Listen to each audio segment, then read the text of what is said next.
Samarcande, l'une des plus vieilles villes du monde, fut choisie comme capitale par Tamerlan, le célèbre conquérant mongol dont l'immense empire s'étendait au XIVe siècle de la Turquie aux Indes.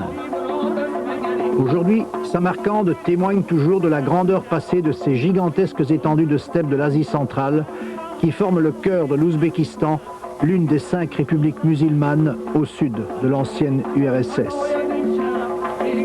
Indépendante depuis 1991, l'Ouzbékistan, comme toutes les anciennes républiques de l'URSS, est confrontée au lourd héritage d'une économie planifiée, alors autoritairement et totalement dominée par le centralisme bureaucratique de Moscou. Aujourd'hui, l'Ouzbékistan essaie laborieusement de s'ouvrir à l'économie de marché.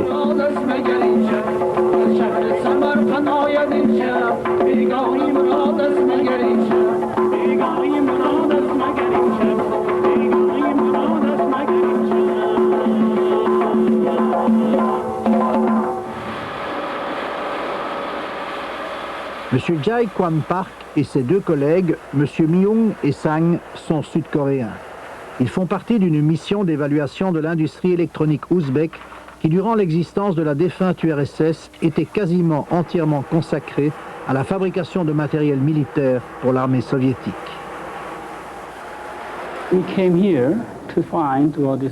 Nous sommes venus ici pour identifier les problèmes de l'industrie électronique ouzbek, des compagnies qui souffrent de l'héritage du régime précédent.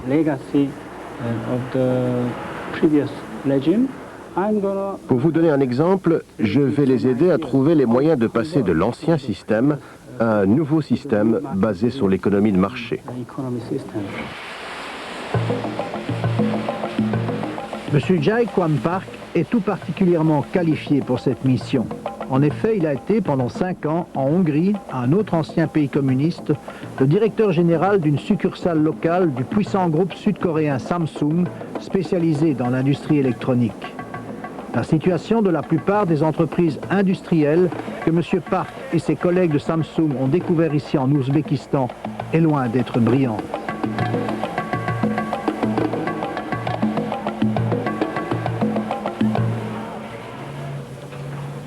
Ainsi, cette usine de composants électroniques dans la banlieue de Tachkent, la capitale, comptait quelques 10 000 travailleurs avant la dislocation de l'Union soviétique. Aujourd'hui, elle n'en compte plus que 3 000 et encore, faute de matières premières, tourne-t-elle au ralenti. Avant l'indépendance de l'Ouzbékistan, l'usine tournait pourtant à plein rendement, fabriquant pour l'essentiel, comme la plupart des autres entreprises de ce secteur, des composants électroniques pour l'armée soviétique. Aujourd'hui, l'armée rouge n'existe plus et l'entreprise, qui a été privatisée, manque cruellement de devises pour acheter des machines et diversifier sa production. Manque de devises et méconnaissance des règles de l'économie de marché ont amené les autorités ouzbèques à se tourner vers les Nations Unies pour les aider à trouver des investisseurs étrangers capables de leur apporter à la fois des devises et un savoir-faire. L'UNIDO, l'agence des Nations Unies spécialisée dans le développement industriel, la CNUSED et le PNUD, le programme des Nations Unies pour le développement, ont donc organisé à Genève, conjointement avec les autorités ouzbèques, une grande conférence sur la privatisation qui a attiré un grand nombre d'hommes d'affaires étrangers. Malgré ces difficultés actuelles, l'Ouzbékistan possède en effet de nombreux atouts. Ce pays est un pays du futur. Il y a ici des ressources immenses et des gens très motivés, qui croient en leur avenir. Ce sont des gens très éduqués. On trouve aussi dans ce pays des gisements de minéraux, du pétrole en quantité croissante et aussi du gaz. Tout cela assure un avenir à ce pays. Les points faibles sont liés au passé soviétique. Certaines habitudes, une mentalité bureaucratique. Dans le passé, l'État pourvoyait à tout et cela laisse des traces. Mais il y a aussi eu des avancées sociales énormes pendant la période soviétique. D'excellentes choses ont été faites. Par exemple, ici, 100% des gens savent lire et écrire. Je pense donc qu'à l'évidence, nous avons ici tous les éléments d'un succès potentiel. Bien sûr, cela prendra du temps, cela ne va pas se passer en une nuit.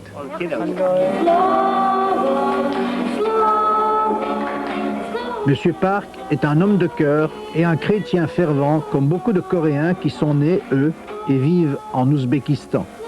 Des Coréens exilés dans ce pays par les vicissitudes de l'histoire depuis l'occupation de la Corée par le Japon au début du 19e siècle.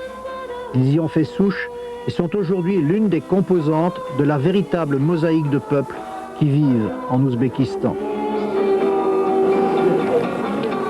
M. Park et ses deux collègues ont mis leur expérience et leur qualification au service de l'Ouzbékistan dans le cadre du projet Unistar, une division des VNU, les volontaires des Nations Unies, qui travaillent pour le développement des entreprises privées dans plus de 70 pays en développement. Malgré les difficultés actuelles que vivent les entreprises ouzbèques, M. Park et ses collègues étaient assez optimistes à la fin de leur mission d'évaluation.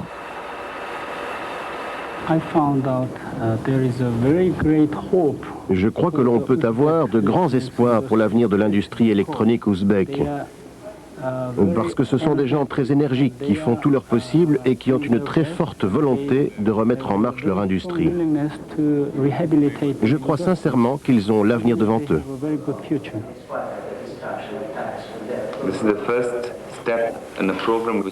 Ceci n'est que la première étape d'un programme visant à recevoir des experts industriels dans certains domaines particuliers pour établir des diagnostics et définir des mesures concrètes pour améliorer la restructuration de ces entreprises. Nous sommes donc très heureux d'avoir bénéficié de la présence de nos collègues de Samsung qui connaissent vraiment ce domaine. Leurs conseils et avis nous seront donc très précieux pour savoir comment faire évoluer les choses dans le futur.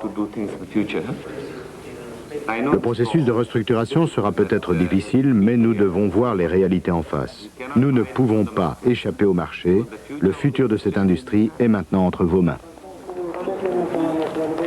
M. Park et ses collègues de Samsung n'ont pas seulement travaillé et mis leur expérience au service de ces gens.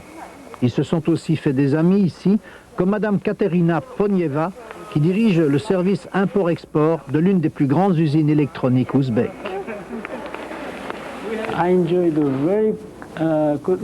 J'ai eu d'excellentes relations avec beaucoup d'employés de ces usines. Ils ont été tellement gentils avec moi et mon équipe que lorsque demain mon corps partira pour la Corée, une partie de mon cœur restera lui à Tashkent. Ce déjeuner a vraiment rempli mon cœur de bonheur. Vous savez, comme Coréens, nous n'oublions pas que notre pays fut sauvé par les Nations Unies. Et maintenant, nous venons ici au nom des Nations Unies. Je voudrais donc porter un toast au nom des Nations Unies.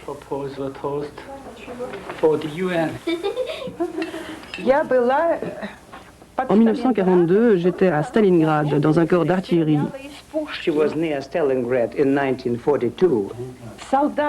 J'étais soldat et je tirais au canon. Et c'est pour cela que je ne veux plus qu'un seul obus soit tiré sur la terre.